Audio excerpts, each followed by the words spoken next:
Hey guys, I'm back with another review, and this time I'm going to be doing the Mystical Cats Tarot because it's one of my faves and I've had this quite a long time now. I've done a monthly challenge a few months ago with only this deck and getting to know it, so I felt like, yep, this is a good time to do a review. I've put everything back in its box so you can see it in its original. It comes in this gorgeous new magnetic Llywelyn box. So this will be the new box style and the new cardstock. The newest, I think. And then you've got the gorgeous book and the cards pop out of there. I actually keep it in the box. I don't find so far that it's done any damage to the cards, and the box looks really nice on the shelf. Firstly, we're going to have a look at the book and then I'll get into the cards and I'll bring the camera a little closer. So this deck is made by Linnea Weatherstone and the art is by 𝗵𝗵𝗄𝗧. Hopefully I've pronounced that right. And they're both cat lovers from what I can tell.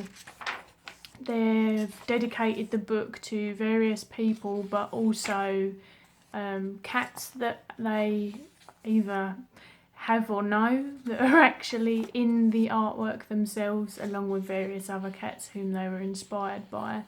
This is a pretty good book for beginners.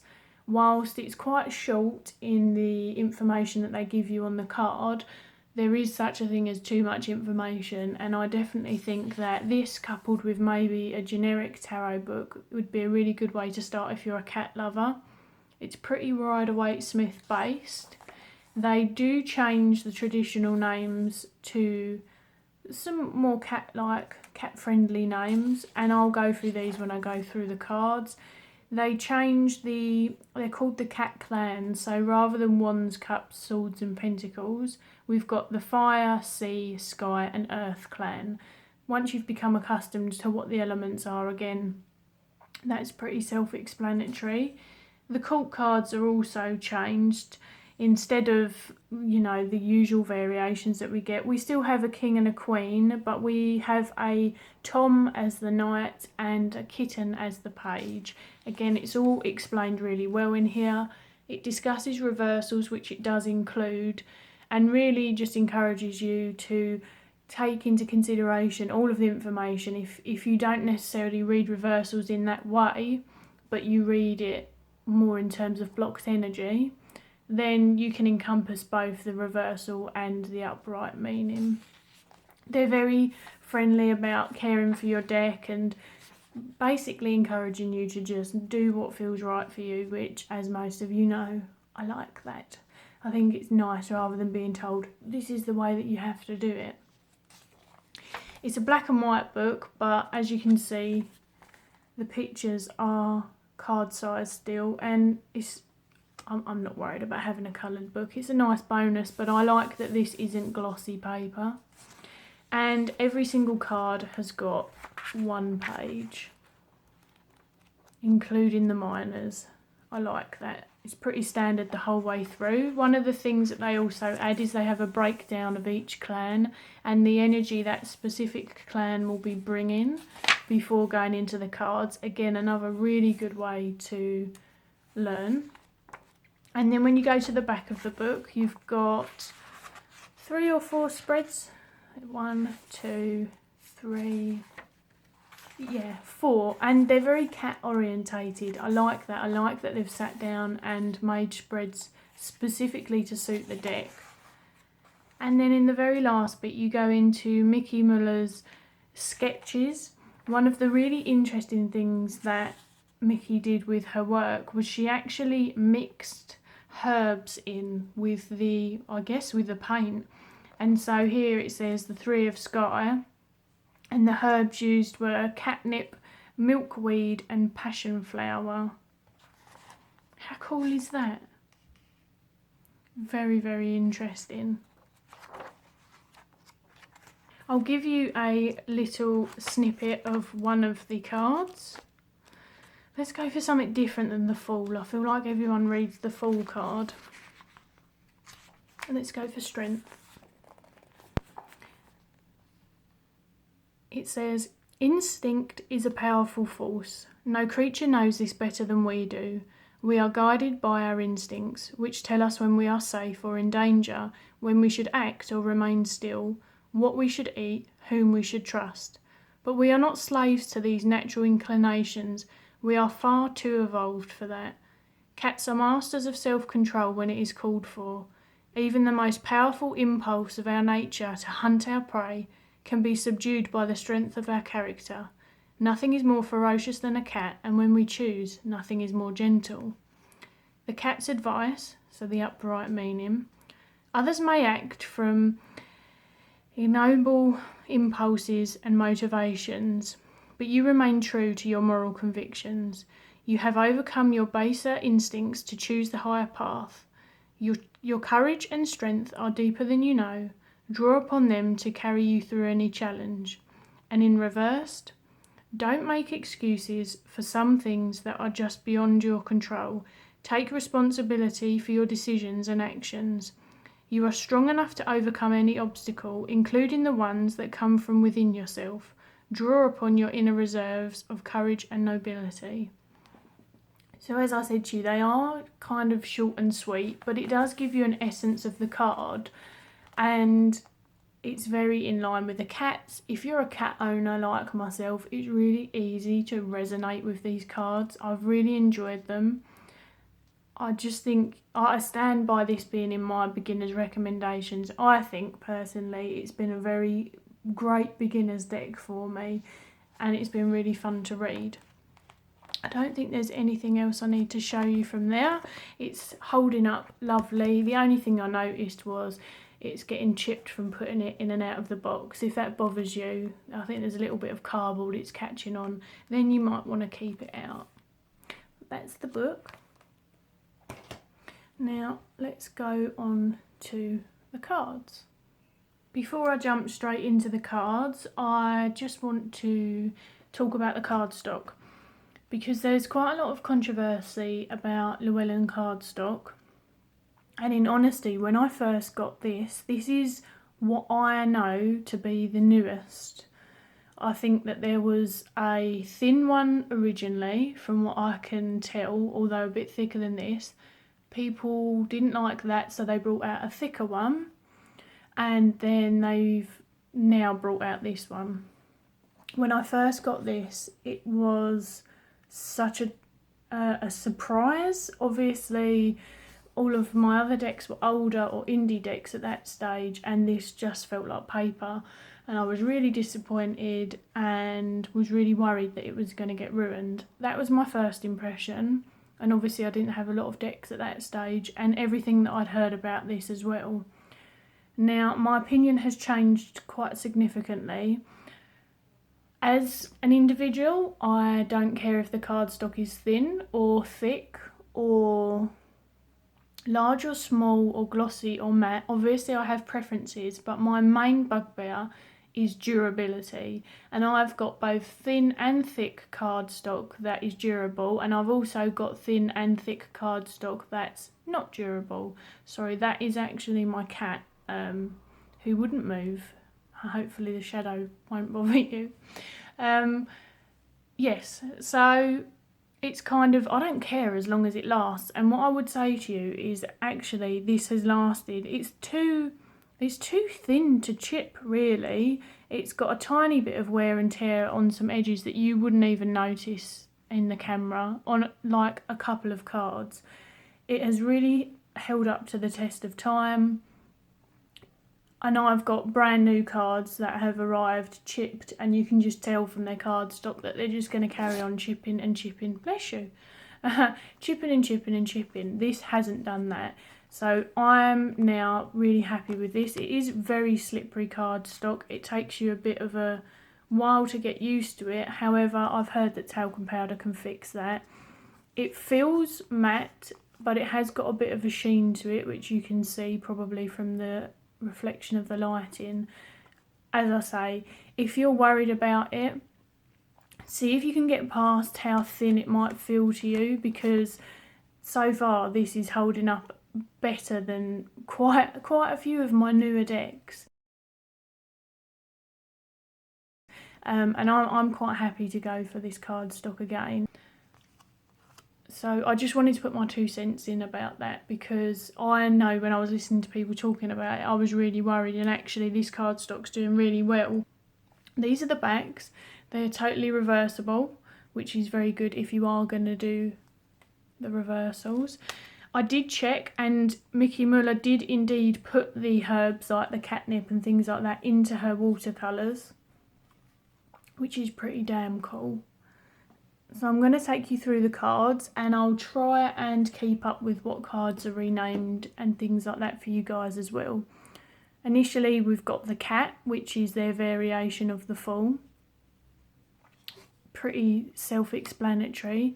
And then we go into cat magic, which is obviously the magician usually. And I love that it's still quite cat-like. One of the things that people said when they like cat decks is that they choose specific cat decks based on how cat-like they are. Now, I have 2 cat decks so far, this one and the Pagan Cat Tarot, and I find that, okay, there are human-like objects in the pictures, but the cat behaviour is mostly still very cat-like. You will see that some of the cats, so this is the High Priestess, are wearing jewellery. Between the jewellery and the fact that there are a few human objects in the pictures, I don't feel like the cats aren't behaving like cats. I feel like this deck is so on point if you're a cat lover, and you probably are a cat lover if you're watching this. This is the Empress and the Emperor. It's always nice to see them together. So as you can see, like I say, they have got sassy bling on. She's got it on her head, he's got it round his neck.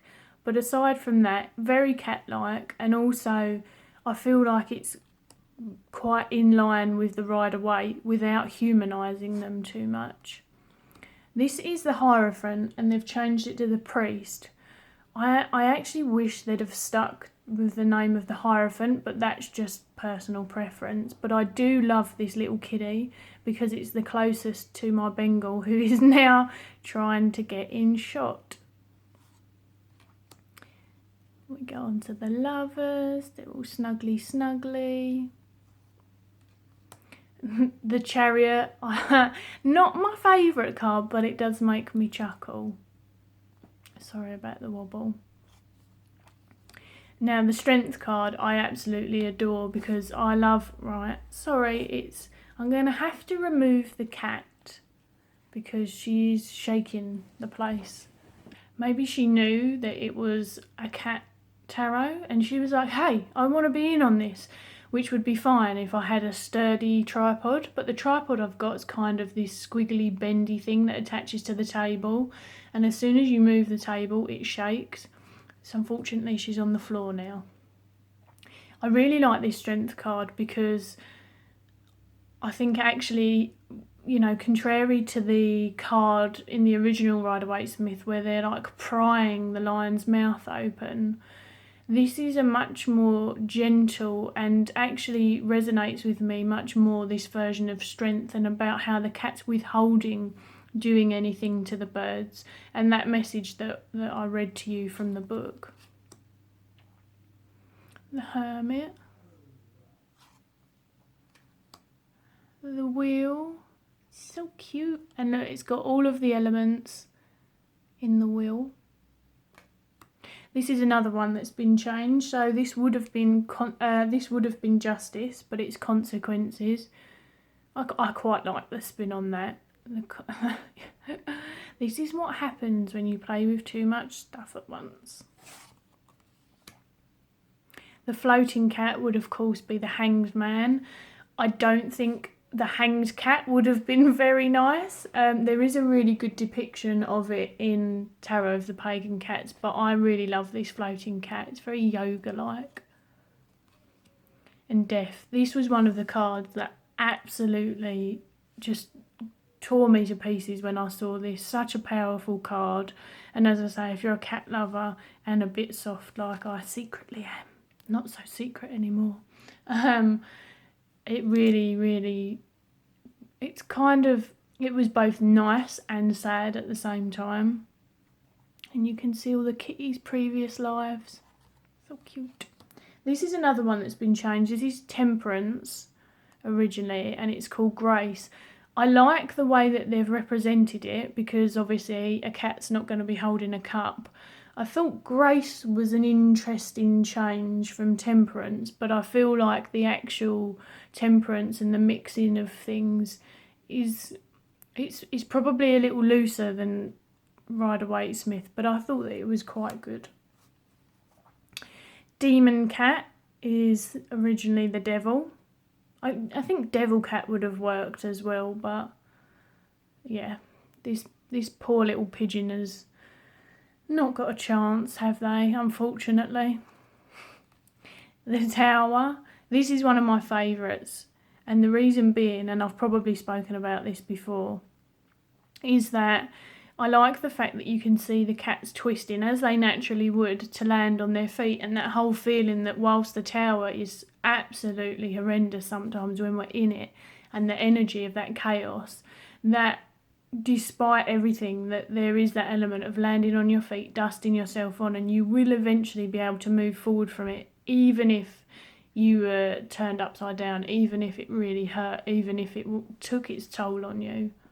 So I like that, the kind of each stage of the falling.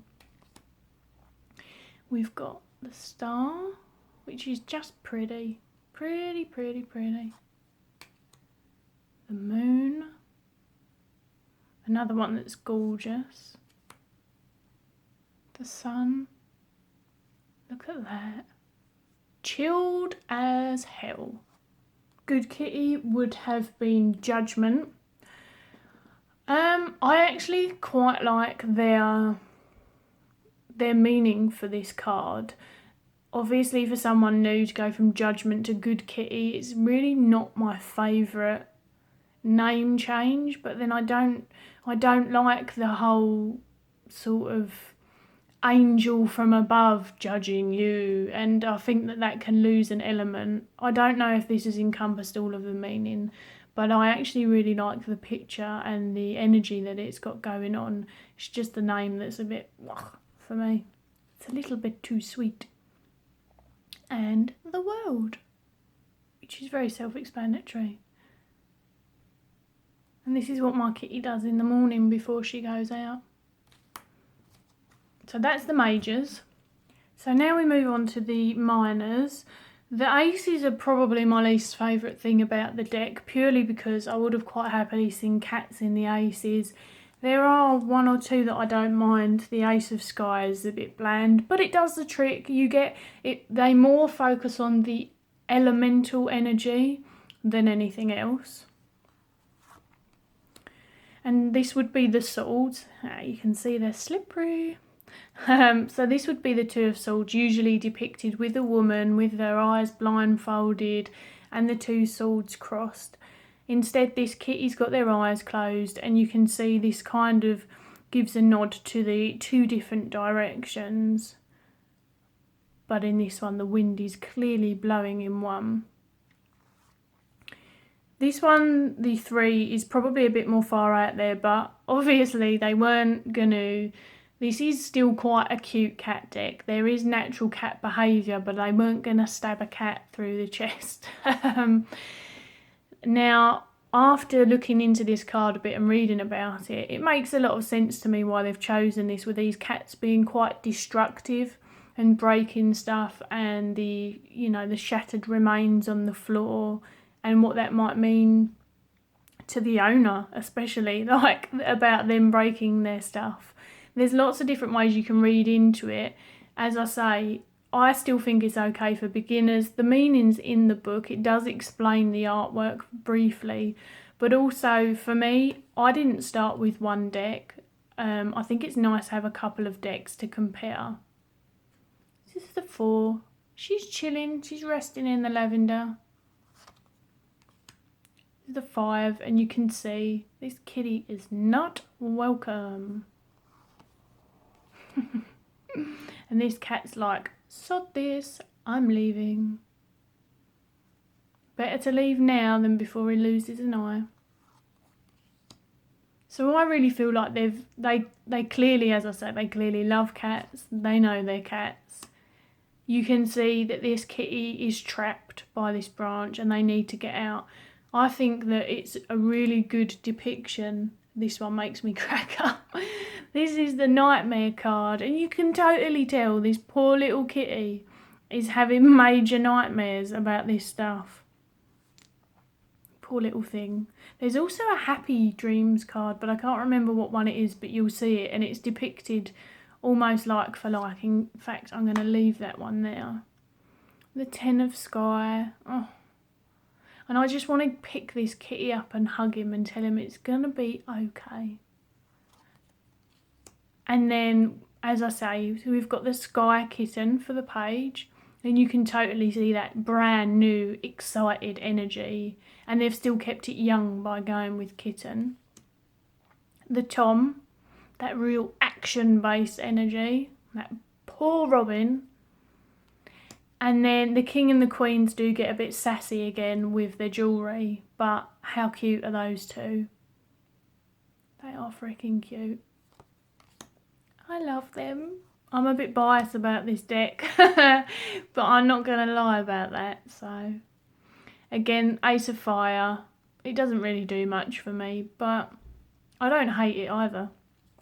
There isn't a card in here that I hate. This is really cute. And again, a very good depiction of the Two of Wands, in my opinion. This one you have to lean for a little bit more. But you can totally see he's looking up to the light. He's wondering, you know, I'm about to go on a journey. Where am I going to go? And this is essentially my cat with any of my crystals. Kitty's fighting. And this one's just being brought treasures. That cat's bossing it. If my cat had other cats knocking around, she would totally get the other cats to bring her stuff. Definitely. So this is one where I guess you could argue that, okay, that fiery energy coming out of the cat's hand isn't normal. But again, the cat-like behaviour still very normal aside from that.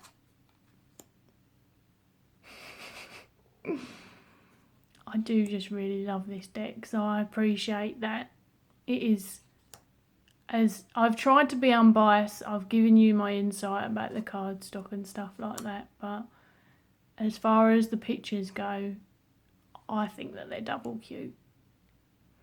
I also think that if you're a cat lover, that if you're like me and you want all of the cat decks, and I've only got two, and I want all of them apart from the ones where they're dressed as humans.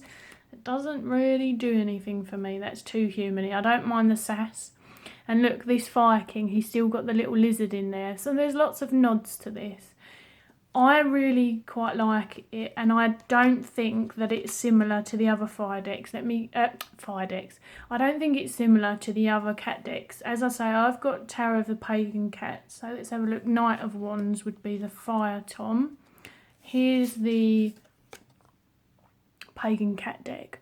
Completely different. Both epic cat decks. From one cat lover to another. You need them both. And plus this one's got a really cool background. But I'll review that another day. So if you like the cat decks, get all the cat decks. This is the ace that I like. I get that, the tree grounding energy, and yeah, it just does it for me much better. This and that balancing that you usually see the person doing with their hands. This just makes me laugh.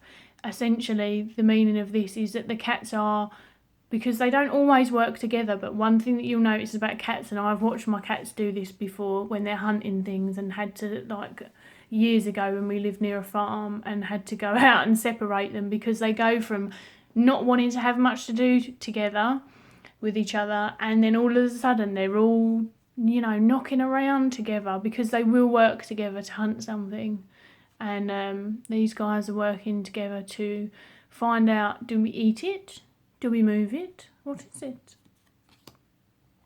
This cat you may have seen if you watch my other videos is my joy card, because I know it doesn't, this cat is, it's all of my stuff, but it really makes me laugh. I love it. And this one, he's out in the cold. I feel like they did a bit better with this one because he is actually alone outside, but you can see the two other cats and we don't know that he can't get in, or she. So again, I quite like that depiction. Sometimes they're totally on their own.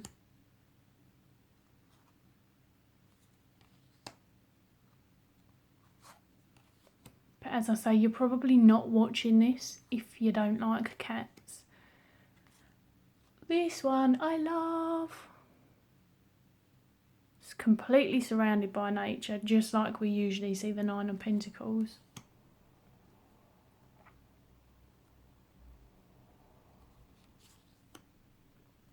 And I really like the court cards. I think that they bring a lot of energy.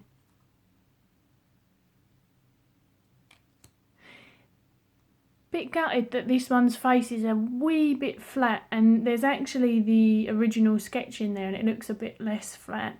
But then she could be a Persian and they do kind of have flat faces. She does look like she's regal though. Worship me. Cats are a bit like that as well, aren't they? Let's face it. They do think that they're royalty. Mine does. She's double important. And then we go into the cups. They're so cute. I love that these ones, they've just randomly found a seal pup and they're just chilling. And this again is a great one. The lobsters are there, they're happy, they're dancing, and the cat's like, do you know what? No, I'm just not seeing the abundance around me at all and I've had enough.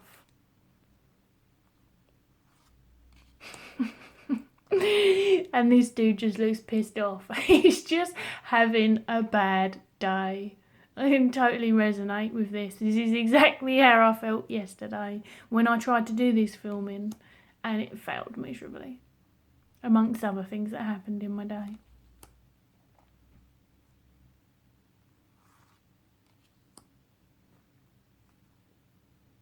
Aha, here is the Happy Dreams cup. Usually it's that weird, in the 𝗪𝗿𝗀𝗀𝗃, it's that weird, and I can't tell, is it a man or is it a woman? I mean, I actually quite like that about the card, but they're very red in the face and they've got all of the cups behind them. And they look like they're a bit of an alcoholic, in my opinion. And they're like, yes, I drunk all of this. So this is the depiction, but here we go. So it's the nightmare card and like the dreams coming true. And I think that that's just awesome. I love those two cards. And then last up, we've got the 10 of Cups. And they're all happy and chilled with their little catty kitten family. Oh. Then we've got the kitten. Look how playful the Tom looks. And then the last sassy king and queen. I hope you enjoyed looking through them. As I say, the cardstock, I'll be honest, at this stage I can't fault it anymore. I've pretty much changed most of my opinion on it. I still think that it's possible to have good thicker cardstock, but for £15, it's not a problem at all. If you're a rifle shuffler, it's gonna do it really, really well. It's a little bit slippery if you do it like me, but I'm not good at shuffling anyway, so let's not go by my shuffling. Pretty standard size. I'm sure most of you by now have got a Llewellyn deck. It's a little bit wider than a 𝗨𝗪𝗏𝗍 usually. Let's have a look quickly. Yep, so a little bit wider and a wee bit shorter. I've got tiny hands. Both of these companies make perfect stock for me. I really like that they're borderless. I don't mind borders, but I really think that it lends to the artwork. And I love that the titles are tiny. So let's pull 3 cards just to show you what they look like together. And there we go. I finally got through, despite all of my interruptions, which I'm sure you'll probably notice even when I edit. I hope you've enjoyed it. If you've got any questions, then let me know at the bottom. Other than that, I'll see you later.